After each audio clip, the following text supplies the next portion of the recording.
પ્રધાનમંત્રી મોદી આવશે ગુજરાત પ્રવાસે। પીએમ મોદી દક્ષિણ ગુજરાતને 18,778 કરોડના વિકાસ કાર્યોની ભેટ આપશે। મેક ઇન ઇન્ડિયા હેઠળ તૈયાર થયેલી જોરાવર લાઇટ ટેન્કનું કરશે નિરીક્ષણ। હજીરામાં K9 વ્રજ હોવિત્સર તોપ ઉત્પાદન સુવિધાનું પણ તેઓ મુલાકાત લેવાના છે। પીએમ મોદી તીર ડ્રોન એર ડિફેન્સ પ્રોજેક્ટની નિરીક્ષણ કરશે। એરબેઝ સુરક્ષા માટેની CIWS રડાર સિસ્ટમની પણ સમીક્ષા કરવાના છે અને નિરીક્ષણ કરવામાં આવશે। પ્રધાનમંત્રી મોદી આજે ગુજરાત પ્રવાસે છે। કરોડોના વિકાસ કાર્યોની ભેટ આપવાના છે પ્રધાનમંત્રી। જોરાવર લાઇટ ટેન્કનું પણ નિરીક્ષણ કરવાના છે। K9 વ્રજ હોવિત્સર તોપ ઉત્પાદન સુવિધાની પણ મુલાકાત લેશે। તમામ પ્રકારની તૈયારીઓ થઈ ચૂકી છે। તૈયારીઓને આખરી ઓપ આપવામાં આવી રહ્યો છે।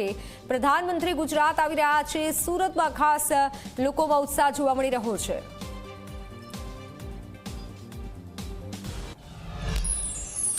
તો સંઘ પ્રદેશ દમણ દીવ અને દાદરાનગર હવેલી માટે આજનો દિવસ ઐતિહાસિક બનવા જઈ રહ્યો છે। દેશના પ્રધાનમંત્રી આજે 2,970 કરોડ રૂપિયાના ખર્ચે તૈયાર થયેલા 56 વિકાસ કાર્યોનું લોકાર્પણ ખાતમુહૂર્ત કરશે। નમો હોસ્પિટલ, નમો એરપોર્ટ જેવા મહત્વાકાંક્ષી પ્રોજેક્ટનું લોકાર્પણ કરશે, જ્યારે આઇકોનિક બ્રિજ, કન્વેન્શન સેન્ટર સહિતના અનેક નવા વિકાસ કાર્યોનું ખાતમુહૂર્ત કરવામાં આવશે। વડાપ્રધાન દમણના કોલેજ ગ્રાઉન્ડ ખાતે યોજાનારી વિશાળ જાહેર સભાને સંબોધશે। પ્રધાનમંત્રીના આગમનને લઈને સમગ્ર પ્રદેશમાં ઉત્સાહનો માહોલ જોવા મળી રહ્યો છે।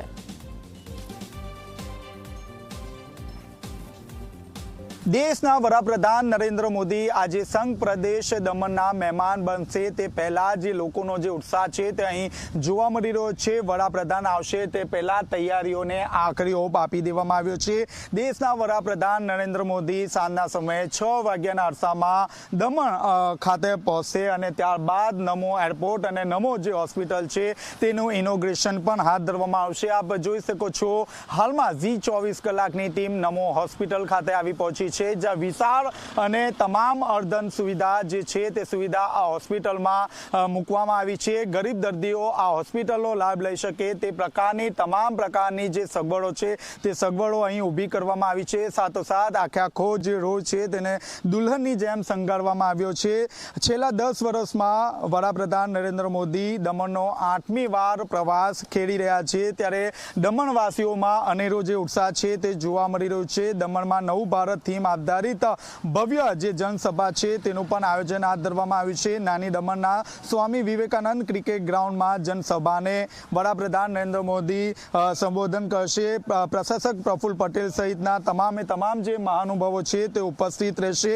દમણમાં 2,970 કરોડના 56 જેટલા વિકાસના જે કામો છે તેનું લોકાર્પણ અને ખાતમુહૂર્ત વડાપ્રધાન નરેન્દ્ર મોદીના હાથે કરવામાં આવશે। આઇકોનિક બ્રિજ, કન્વેન્શન સેન્ટર અને NIFT કેમ્પસ મુખ્ય પ્રોજેક્ટમાં પણ તેઓ સામેલ થશે। આપ જોઈ શકો છો હાલમાં જે રીતે દેશના વડાપ્રધાન નરેન્દ્ર મોદી 6 વાગ્યાના અરસામાં જ્યારે તેઓ અહીં આવશે ત્યારે મુખ્ય તેઓ એરપોર્ટ અને હોસ્પિટલનું ઇનોગ્રેશન કરશે અને ત્યારબાદ જે નમો પથ છે તે નમો પથની પણ મુલાકાત લેશે।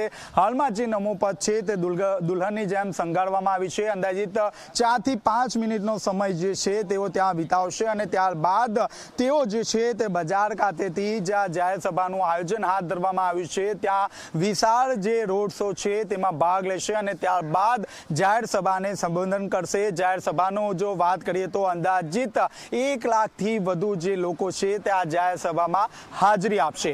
કેમેરામેન વિજય બેસાણે સાથે ચેતન પટેલ, ઝી મીડિયા, દમણ।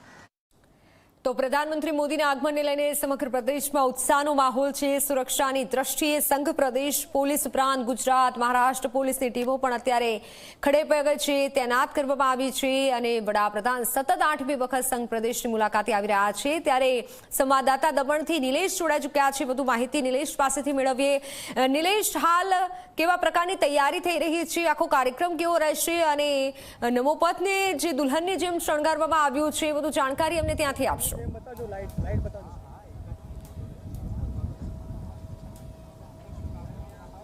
જે ચોક્કસથી આપણે જણાવી દઉં કે દેશના વડાપ્રધાન નરેન્દ્ર મોદી આજે સાંજે 6 વાગે દમણના કોસ્ટગાર્ડ એરપોર્ટ પર ઉતરશે અને ત્યારબાદ આપ જે દ્રશ્યમાં જોઈ શકો છો એ આ જે નમો એરપોર્ટ જે છે આ નમો એરપોર્ટને જે છે એનું ઉદ્ઘાટન કરશે અને એની બાજુમાં જ જે બનેલી એક હોસ્પિટલ જે છે એ હોસ્પિટલનું પણ સાથે સાથે ઉદ્ઘાટન કરવાના છે. આ જે નમો હોસ્પિટલ અને નમો એરપોર્ટ જે છે એ પહેલાં આ એરપોર્ટનું નામ જે છે દમણ એરપોર્ટ રાખવામાં આવ્યું હતું, પરંતુ થોડા સમય બાદમાં આ જે એરપોર્ટનું નામ જે છે બદલી દેવામાં આવ્યું છે અને નમો એરપોર્ટ કરી દેવામાં આવ્યું છે. તદુપરાંત મરવડની જે હોસ્પિટલ જે ગવર્મેન્ટ હોસ્પિટલ છે મરવડ હોસ્પિટલ તરીકે ઓળખાતી હતી તેનું નામ જે છે નમો હોસ્પિટલ તરીકે ઓળખાશે. આ સિવાય અહીંથી જે પ્રધાનમંત્રી જે છે એ એમના કાફલા સાથે નમો પથ પર જે છે મુલાકાત લેશે.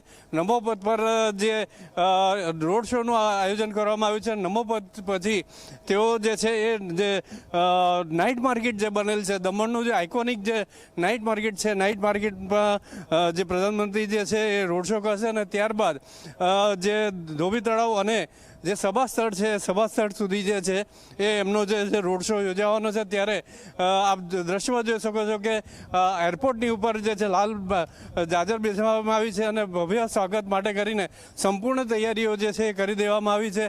આપને જણાવું તો આ જે પ્રોગ્રામ જે છે એની અંદર મહારાષ્ટ્ર, ગુજરાત અને આસપાસની પોલીસનો પણ બંદોબસ્ત રાખવામાં આવ્યો છે અને જે પ્રમાણે અહીંયા આગળ તૈયારીઓ થઈ રહી છે તૈયારીઓ જોતા જે રોડ શો છે એ રોડ શોમાં બી લોકો મોટી સંખ્યામાં અહીંયા ભાગ લે એના માટે ઘણી તૈયારી થઈ ચૂકી છે.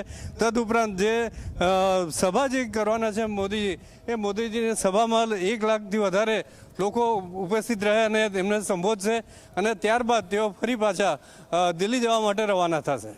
બિલકુલ બિલકુલ નિલેશ, આભાર માહિતી બદલ. સતત અપડેટ ત્યાંથી આપતા રહો. તો અમે આપને જે દ્રશ્ય બતાવી રહ્યા છીએ તમામ પ્રકારની તૈયારીઓ થઈ રહી છે અને પીએમ મોદીના આગમનને લઈને કડક સુરક્ષા પણ વ્યવસ્થા રાખવામાં આવી છે.